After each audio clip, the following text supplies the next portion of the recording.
Hello everyone, Russ of Aquarium Pets here. We're going to take a close look at some different forms of the powder isopods. Porcellionides or Porcellionides is the genus. The species is usually given as Pruinosus, and it's possible that there's some mixing going on in the hobby between that species and some other closely related species. And here's the wild type, or as it is often known, the powder blue. Gets its name from the velvety sort of appearance that specimens often have, especially when they're kept in a moderately arid to more arid environment. Tends to show up a little less in very humid environments. You can see several of the specimens here have that velvety sheen to them.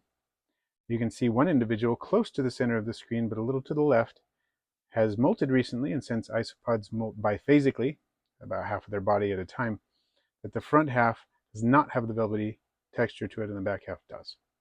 Very interesting to see, and something that makes these isopods unique. I got my original group from, I believe it was Frank's Frogs, and it was a long time ago, I believe over 10 years ago. So one of the first isopods I had, maybe in the first 6, 7 types of isopods that I had. Second, you may think we're looking at the wild type powder blues again, but we're not. We're looking at the messenger or the silver bullet form of Porcellionides pruinosus. They're called this not for their appearance, but I'm given to understand because of their bursts of speed. They tend to move in quick bursts more often than others, and apparently much faster than others in this species. And I find that very interesting. I don't know if this is a cryptic species, if this is a mutation that does this. Not sure at all. I'll be interested to see if it is possible to outcross this trait into other color varieties. And as I believe I mentioned before, so far, all of the Porcellionides pruinosus, as far as we know, can interbreed and produce fertile offspring. So I'll look forward to seeing if that is the case. They do seem to be very hardy and do very well, so I'm not concerned that this particular mutation damages their fitness in any way. It seems just to make them faster. I should mention that I got mine here from Easy Eddie, and fairly recently. I think this is the most recent strain of Porcellionides that I have. A very common and popular form of this species is the powder orange.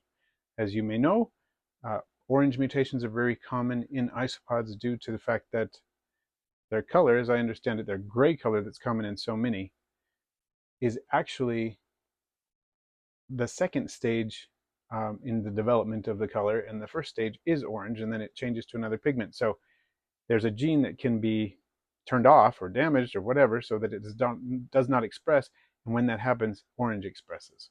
So very common in many types of isopods. The powder oranges are similar to the blues in all respects except for their color. I guess that's fairly obvious. And I've had these so long, I'm not sure where they came from. And next we've got Porcellionides pruinosus whiteout. This is a very interesting form of isopod in that its eyes are also white. It does not appear to produce any pigment on its own. You can see some color in these isopods, but part of that is seeing what's going on inside the isopod, and part of it, the slight tint of color that comes to the isopods in this case is because of carotenoids, the natural color bearing pigments that they get in their food. So when I feed them fish food, for example, or sweet potatoes, they're getting carotenoids, and that does lend a little bit of color to them. They still look pretty close to white, and they're attractive isopods, and they seem to do really well even though the pigment in their eyes is not present. It doesn't seem to really slow them down or cause any problems for them. They just as hardy as any of the others. And I don't quite recall where I got these. I think I may have gotten them from Smugbug. And before we move on to the next form of powder isopod, I really want to thank my patrons. I couldn't do it without you. Thank you so much for supporting.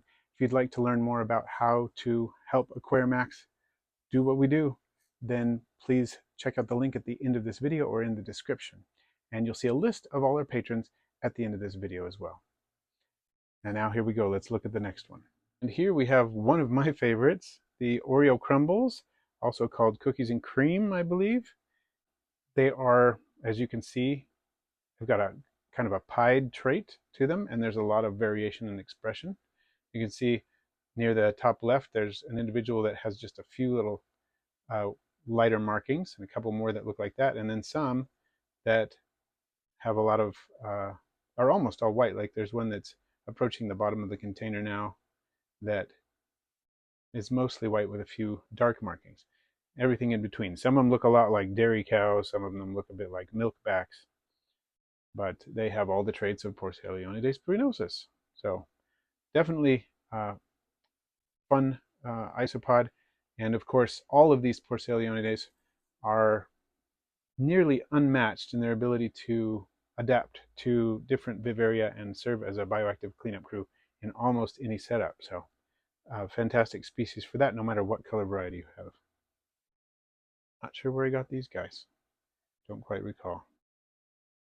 If I'm honest with myself, these have got to be my favorite form of Porcellionides. They're often known as orange creams, orange crumbles. They've got a few different names. And as you might guess by looking at them, they are descended from a cross between Oreo crumbles and powdered oranges. In fact, these in the deli cup on the right were produced by me through that very process. I put the orange with some Oreo crumbles, very young, and then after I started to see what looked like wild types and were in fact double het, meaning they carried the trait, recessive trait, one copy of the recessive trait for the Oreo trait and one for the orange trait, and then crossed them again, allowed them to reproduce, and a small proportion of those offspring were orange crumbles or orange creams. I separated those out, allowed them to reproduce, and I've been culling them for a while, meaning I'm removing other individuals with other traits to a different bin. And this is what we get. It works really well. These on the left are from the artofdarts.co. I did originally get a group from Kyle at Roach Crossing, and unfortunately that enclosure dried out and I lost them all. But around that same time I was working on this group here, and so I eventually got some, but I also wanted to get some from different stock, and so that's what I have here on the left. Because you can cross all the Porcellionides Pruinosus, or what we know as Porcellionides pruinosus in the hobby, and have fertile offspring, it's not difficult to experiment a little bit like this. And now let's look at one more type. Last, but definitely not least, we have the party mix, which, as you can see, is simply a hodgepodge of all the different types. And this can persist over many generations. You can see that there are powdered oranges in here, some whiteouts, some Oreos. I think I saw one or two of the orange creams.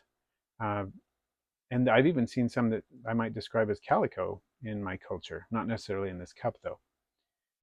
Basically, if you start out with many different types, you can continue to see them over many generations, and that is what I have seen here. Depending on the stock you begin with and the genetics of the stock you start with, you might find that you lose some of those traits over time. If you were to put, say, 10 powdered oranges and 5 Oreo crumbles with 500 powder blues, you probably wouldn't see many of the recessive genes in there. They would tend to be swallowed up. But since I started out without actually putting any wild types in here, and I just put, what I started with was just the orange and the Oreos, that of course resulted in some wild types, but many of those, in the first generation, all those wild types were double hets, and in subsequent generations, many of them still carried some sort of het, and that helps to preserve some variety. And then I added the whiteouts later and ended up with quite an interesting assortment here. And just like all the others, they're great for bioactive, but they're also super day active and super fun to work with. Thank you so much for watching today. I post videos every Friday with live streams on Wednesdays, all about aquarium and vivarium pets with lots of isopod content. Please feel free to share, rate, comment, and if you haven't already, subscribe.